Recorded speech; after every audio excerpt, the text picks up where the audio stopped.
लक्ष्य.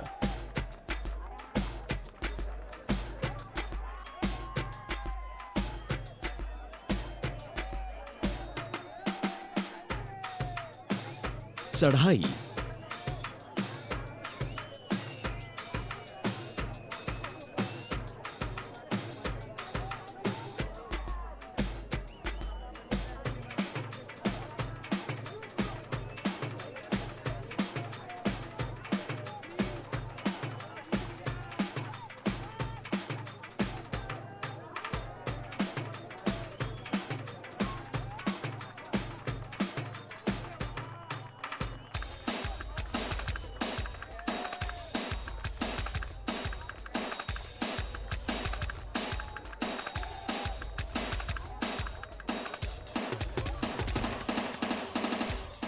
आणि यश.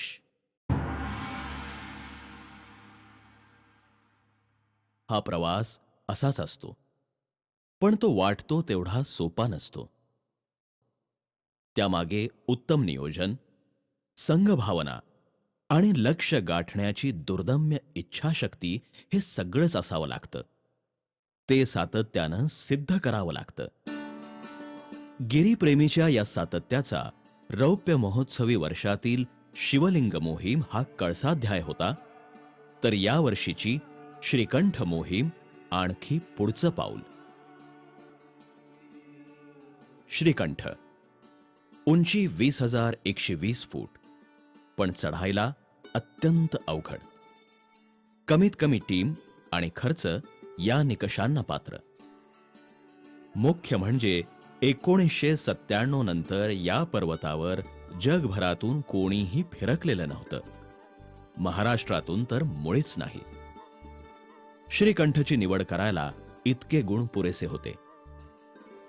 दिनांक 23 ऑगस्ट 2008. योगायोगानं दहीहंडीच्या दिवशी मोहीम पुण्याहून निघाली, ती अवघ्या 4 सदस्यांसह.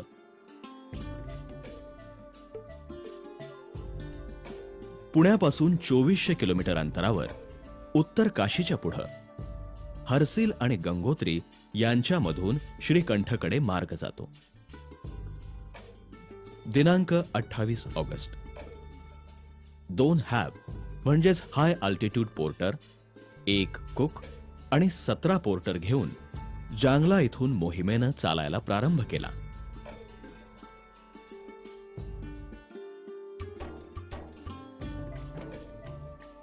हा सारा मार्ग खड्या चढणीचा, परंतु सह्याद्रीतील गिरिभ्रमणाची आठवण करून देणारा.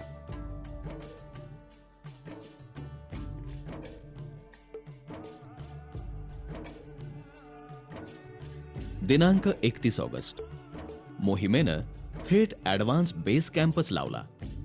उंची 14,400 फूट. हवामान चांगलं असल्यानं वेळ घालवण्यात अर्थ नव्हता. दुसऱ्याच दिवशी कॅम्प 1च्या दिशेनं मोहीम पुढे सरकली. हा सारा मार्ग मोरेन्सचा म्हणजे अत्यंत खडकाळ. त्यातून मार्गक्रमण चालू होतं.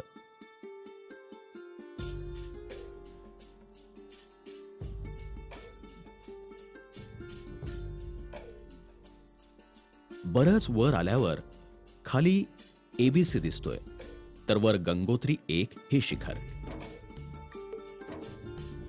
मोहिमेनं कॅम्प 1 लावला.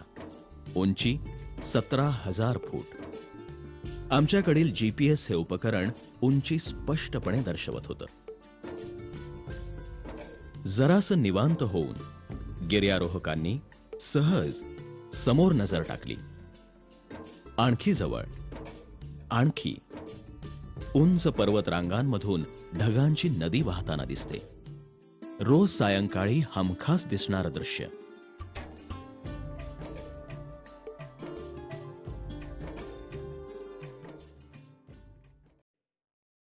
आता समिट कॅम्पच्या दिशेनं गिर्यारोहक सरकले, तेव्हा मागचा खडक बरा होता असं म्हणावं, असाच पुढचा मार्ग होता.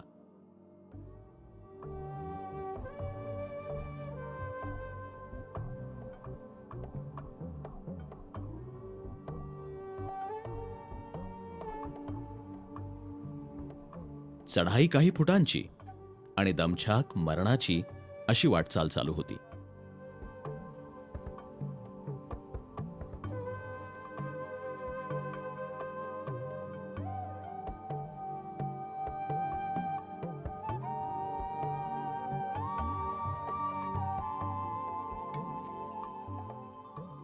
मागं चढून आलेली धार दिसतेय आणि खाली बशीच्या आकाराचे क्रिवायसिस म्हणजे हिमभेगांनी भरलेलं मैदान. तुमच्या कुठल्याही चुकेला तुम्हाला गिळायला टपून बसलेले. या वाटचालीमध्ये मोहिमेसमोर 2 अडथळे आले. मोहिमेचा नेता आनंद माळी याचा पाय दुखावला आणि दुसरा अडथळा 4 सप्टेंबरला हवामान बिघडलं. हिमवर्षाव सुरू झाला.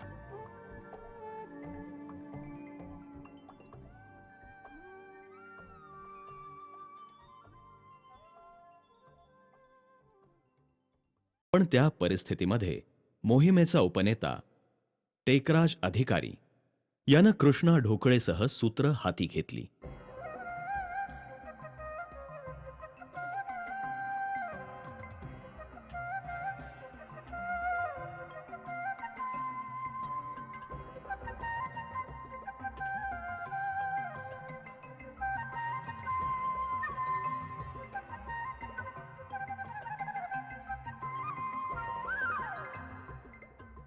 खराब हवामानामध्ये गॅल्बो आणि पासांग शेर्पासह त्यानं पुढचा मार्ग काढला.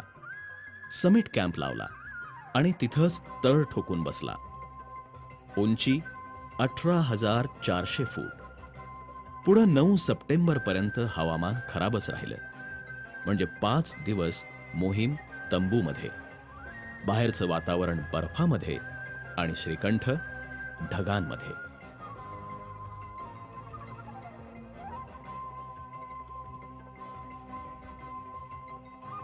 दिनांक 10 सप्टेंबर. लख्ख उजाडलं. मोहीम पुन्हा उजळली. श्रीकंठ आणि आजूबाजूच्या पर्वतरांगा स्पष्ट दिसू लागल्या.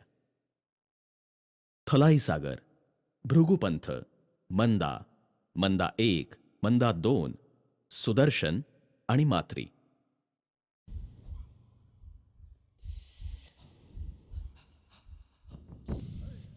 गिर्यारोहकांनी समिटच्या दिशेनं रूट ओपन करायला सुरुवात केली. आता खडकांची उंची आणि भेदकता वाढली होती. त्यात नुकत्याच झालेल्या बर्फवृष्टीची भर पडलेली होती. प्रत्येक खडक परीक्षा पाहत होता.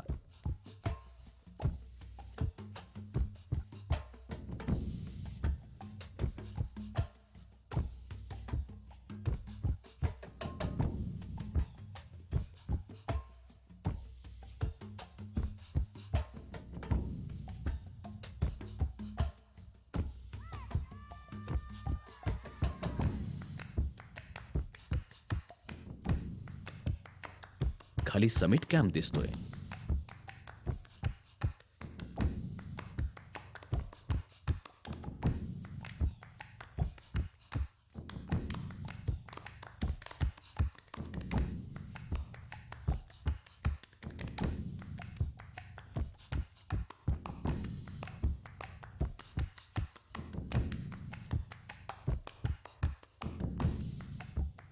मोहिमेनं बर्फाळ शिखराच्या खाली उंच कड्यापर्यंत रोप फिक्स केला. त्यापुढं बर्फातली खडी चढण, छोटी आईस वॉल, कॉर्निसवरील चढाई आणि समिट असा रूट दिसत होता. आता थेट समिटसाठी निघायचं असा गिर्यारोहकांनी निश्चय केला. दिनांक 12 सप्टेंबर. रात्रीचे 3.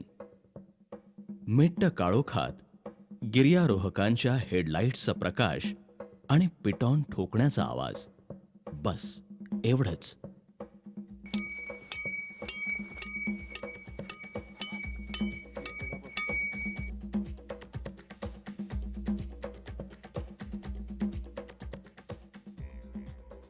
सकाळचे 6.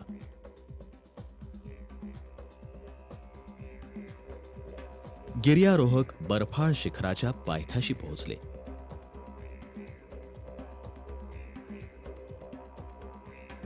70 अंश कोनातली चढाई करायला सुरुवात केली.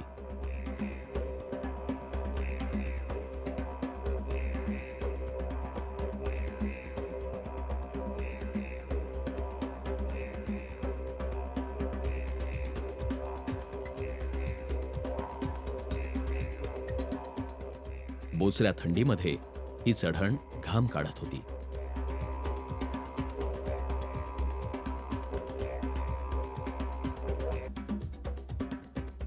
ही चढाई लक्षात घेऊन हिमालयात पहिल्यांदाच मोहिमेस गेलेल्या कल्याण कदमला समिट कॅम्पवरच थांबवण्यात आलं.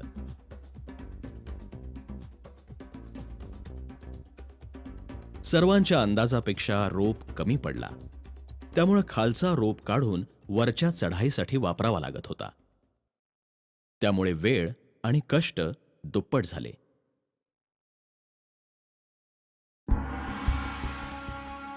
ही चढण संपल्यावर आईस वॉल होती. शिवलिंगच्या मानानं छोटी असणारी ही आईस वॉल सहज पार करून गिर्यारोहक वर आले. व्हाईट आऊट व्हायला लागलं.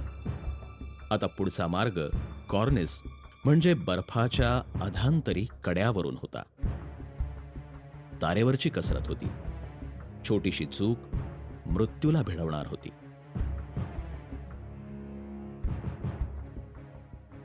मागं वळून पाहताना कॉर्निसची भेदकता ध्यानी येत होती.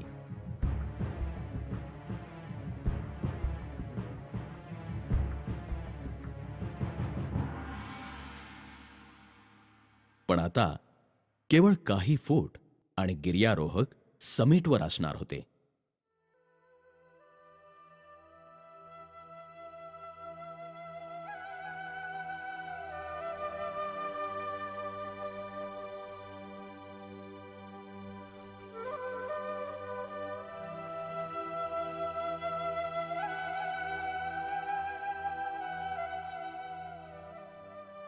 सकाळचे 11:10. गिर्यारोहकांचा आनंद गगनात मावेना.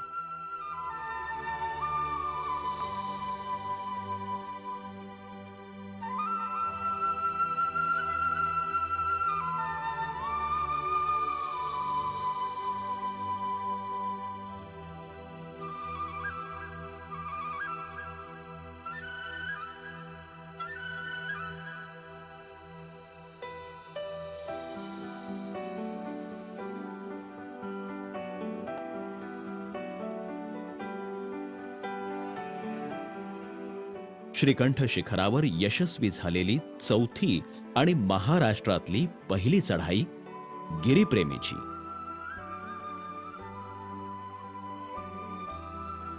खराब हवामानातही कॅमेरा सर्व बाजूंना फिरत होता. जणू आमच्या वतीनं निसर्गाचे आभार मानत होता. दिसेल ते सारं टिपत होता, कारण या इतिहासाचा तोच साक्षीदार होता.